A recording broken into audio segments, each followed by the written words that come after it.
मराठा योद्धा मनोज जरांगे पाटील यांच्या वाढदिवसानिमित्त सह्याद्री देवराई टोकाई गडावर 43 प्रजातीचे वृक्ष लावून वाढदिवस साजरा। 1 ऑगस्ट रोजी संघर्ष योद्धा मनोजदादा जरांगे पाटील यांच्या 43व्या वाढदिवसानिमित्त सकल मराठा समाज वसमत तालुका व सह्याद्री देवराई टोकाई परिवाराच्या वतीने 43 प्रजातीच्या वृक्षांची लागवड करत वाढदिवस साजरा करण्यात आला। यावेळी उपस्थित सकल बहुजन मराठा समाज व सह्याद्री देवराई टोकाई परिवारातील सदस्यांसह परिसरातील वृक्षप्रेमी मोठ्या संख्येने उपस्थित होते। तमाम राजकीय पक्षाची ध्येय धोरण बदलायला लावणारा, सकल मराठा समाजाला ओबीसीतून आरक्षण मिळालं पाहिजे ही भूमिका घेऊन संघर्ष करणारा, खऱ्या अर्थाने केवळ मराठ्यांचाच संघर्ष योद्धा नाही तर मराठा, ओबीसी आणि 12 बलुतेदार, 18 अलुतेदार या सगळ्या समाजाला एकत्र घेऊन चालणारा, महाराष्ट्रातला तमाम मराठा समाजासहित इतर समाजाचा आदर्श स्थान असलेला संघर्ष योद्धा मनोजदादा जरांगे यांचा आज वाढदिवस आहे।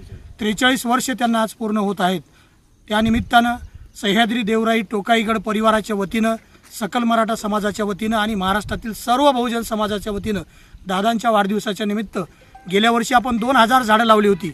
यावर्षी त्यांचा 43वा वाढदिवस असल्यामुळं त्यांनीच सांगितलं की मुंडेसारखं प्रकरण महाराष्ट्रात घडलेलं आहे, त्या समाजाला सुद्धा न्याय मिळाला पाहिजे म्हणून दादांनी सांगितलं की वाढदिवस माझा साजरा करू नका, खर्च करू नका। म्हणून आम्ही ठरवलं या परिसरातल्या सगळ्या वृक्षप्रेमींनी की दादाच्या 43व्या वाढदिवसाच्या निमित्तानं 43 झाडं लावून त्यांचा वाढदिवस साजरा करायचा। कारण ऑक्सिजन आता महाराष्ट्रासाठी गरजेचं आहे। राजकीय ऑक्सिजन इतकं वाढलेलं आहे, कार्बन डायऑक्साईड, त्याला कुठेतरी डायव्हर्ट करण्याच्या निमित्तानं खऱ्या अर्थानं ऑक्सिजनची माणसाला गरज आहे आणि सगळे समाज एकत्र करण्याच्या भूमिकेतनं तुम्ही बघत असाल मागच्या 3 वर्षापासून महाराष्ट्रात एक वादळ घोंगावते आहे मनोज जरांगे नावाचं। कारण आपण ऐकलं होतं लोकशाहीत की बहुमतवाल्या पक्षाला सत्ता असते, पण जरांगे दादांची एंट्री समाजकारणात झाल्यानंतर राजकारणाची ध्येय धोरणं बदलून टाकलेली आहेत।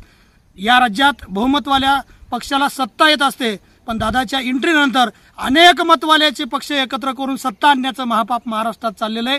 ते नष्ट करण्याच्या भूमिकेतनं आणि भविष्यात लोकशाही मजबूत करण्याच्या भूमिकेतनं ही 43 झाडं या महाराष्ट्राला समाजकारण, राजकारण, सांस्कृतिकीकरण आणि महाराष्ट्राचा एक प्रदीर्घ इतिहास उभा केल्याशिवाय राहणार नाही। आम्ही सह्याद्री देवराई टोकाईगड परिवाराच्या वतीनं दादांचं आयुष्य, दादाला 100 वर्ष पूर्ण व्हावेत आणि समाजाची सेवा करण्याची संधी मिळावी एवढीच निसर्ग देवतेच्या चरणी प्रार्थना करतो। जय हिंद, जय महाराष्ट्र, जय संघर्ष योद्धा।